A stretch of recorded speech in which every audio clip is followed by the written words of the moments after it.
Good morning class 3। Panorama की third story आज हम लोग पढ़ेंगे बेटा। The story of Lord Ganesh. Ganesh भगवान की कहानी है, बहुत प्यारी सी कहानी है। हो सकता है आप लोग नहीं भी जानते हो। गणेश जी की उत्पत्ति कैसे हुई इसकी जानकारी भी मिल रही है। गणेश जी का जो हेड है वो क्यों एलिफेंट का है उसकी भी जानकारी इस स्टोरी से आपको मिल रही है। ठीक है, चलिए देखिए पढ़ा जाए। तो एक दिन की बात है कि पार्वती जी, देवी पार्वती कौन है पता है ना, शिव जी की पत्नी है पार्वती जी। उनको स्नान करने जाना था, नहाने। तो उन्होंने सोचा कि मैं तो स्नान करने जाऊंगी तो कोई दरवाजे पर ऐसा होना चाहिए जो मेरे रूम में किसी को जाने से रोके। अभी क्या करे, कोई है नहीं, शिव जी कहीं गए हुए थे। तो इन्होंने क्या किया कि चंदन रगड़ा जाता है ना, देखते हो ना, चढ़ाने के लिए भगवान जी को।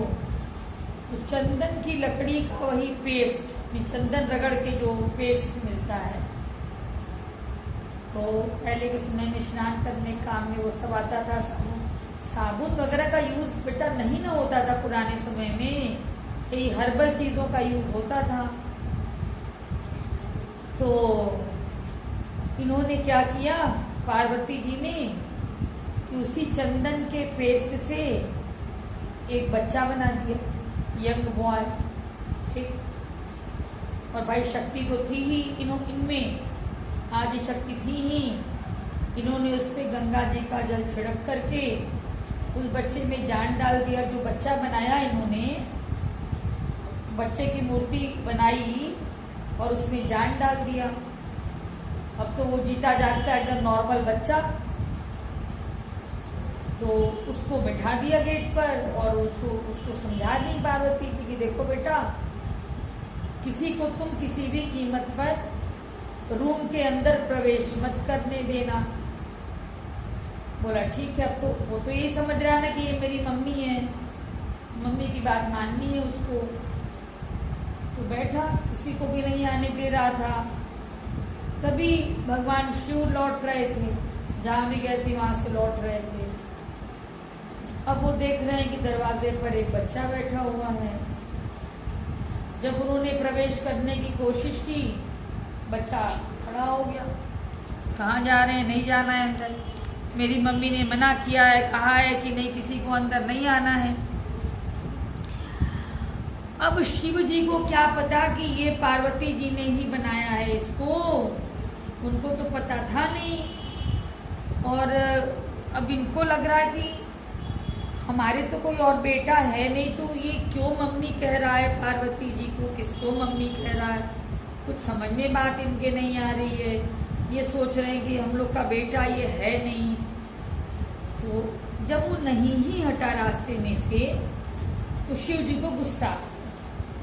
ठीक, जब गुस्सा आ गया तो उन्होंने क्या किया कि तुरंत जो है अपना जो भी हथियार, त्रिशूल रहता था इनके पास, क्या किए कि उस बच्चे का सिर काट दिए, काट के फेंक दिए बच्चे का सिर। अब बेचारी पार्वती जी जब स्नान करके बाहर आई तो देख रही है कि उनका बेटा तो मरा पड़ा है। भाई इन्होंने उसको बनाया तो बेटा ही ना हुआ इनका। देख रही है कि बेटा तो मरा पड़ा है और बहुत बहुत ही दुखी हुई। गुस्सा भी आया, दुख भी हुआ। अब ये देखकर शिव जी को बड़ा बुरा लगा कि पार्वती जी दुखी भी हो गई, गुस्से में भी हैं। तो अब इनके दुख को कैसे कम किया जाए।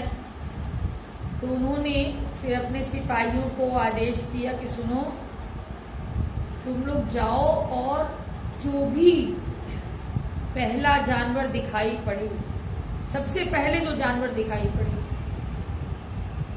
उसका सिर लेके आओ। तो आदमी सब उनके गए इधर उधर। एक हाथी था, वो बेचारा मरने ही वाला था, मर रहा था।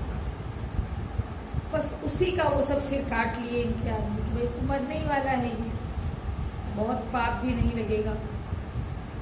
सिर काट कर ले आए, शिव जी ने लिया उसको और तुरंत उसको उस बच्चे के सिर की जगह जोड़ दिया। सिर पर नहीं, सिर तो कट ही चुका था गणेश जी का, तो सिर तो काट के फेंक दिए थे। अब उस सिर की जगह इन्होंने किसका सिर लगा दिया? एलिफेंट का सिर लगा दिया, ठीक है, और जीवित कर दिया बालक को। अब जब बालक जीवित हो गया, अब पार्वती जी बिल्कुल उसको गले लगा करके एकदम से रो पड़ी। हाँ, ये उनको लग गया, ये खुशी हो गई कि एलिफेंट ही का सिर सही, लेकिन बालक जीवित तो हो गया। भाई शिव जी को भी थोड़ी ग्लानि तो हुई ही, एकदम अच्छा खासा नॉर्मल बच्चा और सिर लग गया एलिफेंट का। खैर, इन्होंने दुख को और कम करने के लिए और पार्वती जी को प्रसन्न करने के लिए गणेश जी को एक वरदान दे दिया और कहा कि किसी की भी पूजा करने से पहले लोग गणेश जी का पूजन करेंगे। कोई भी शुभ कार्य करने से पहले गणेश जी का पूजन करेंगे, तभी ऐसा होगा कि कार्य में कोई बाधा नहीं आएगी। इसीलिए किसी भी मंदिर के प्रवेश द्वार पर हाथी के सिर वाले गणेश जी की मूर्ति हम लोग को पहले मिलती है। हम लोग पहले इनको प्रणाम करते हैं, तब फिर किसी और देवी देवता की पूजा हम लोग करते हैं। ठीक है बेटा, तो देखिए वो बच्चा ड्यूटीफुल था, कर्तव्यनिष्ठ था बच्चा। माँ ने जो कहा स्ट्रिक्टली उनके कथन का पालन कर रहा था। तो कोई ये भी कह सकता है कि तो उसका तो परिणाम बुरा हुआ, लेकिन नहीं, परिणाम बुरा नहीं हुआ। एट लास्ट क्या हुआ? परिणाम इतना अच्छा हुआ कि वो जगत प्रसिद्ध हो गए। दुनिया के लिए ये बात हो गई कि सबसे पहले उन्हीं का पूजन होगा, किसी भी देवी देवता के पहले उनका पूजन होगा, तभी उसके बाद किसी का पूजन होगा। यानी सभी के लिए ये पूजनीय हो गए और सर्वप्रथम इनकी पूजा की जाती है। इसलिए बेटा, जो कर्तव्यनिष्ठ होता है उसको बढ़िया उसका पुरस्कार मिलता है, अच्छा पुरस्कार मिलता है। ये मत सोचिएगा, इसको नेगेटिव वे में मत लीजिएगा कि कर्तव्यनिष्ठ होने के कारण नॉर्मल सिर हट करके इनका एलिफेंट का हेड इनका हो गया। नहीं, पॉजिटिव लीजिए कि ऐसा हुआ, ये ड्यूटीफुल थे, इसीलिए इनको इतना सम्मान मिला। शिव जी ने स्वयं इनको वरदान दिया कि ये सबसे पहले पूजे जाएंगे। ठीक है बेटा, तो ये स्टोरी आपकी हो गई। ओके बेटा, थैंक यू।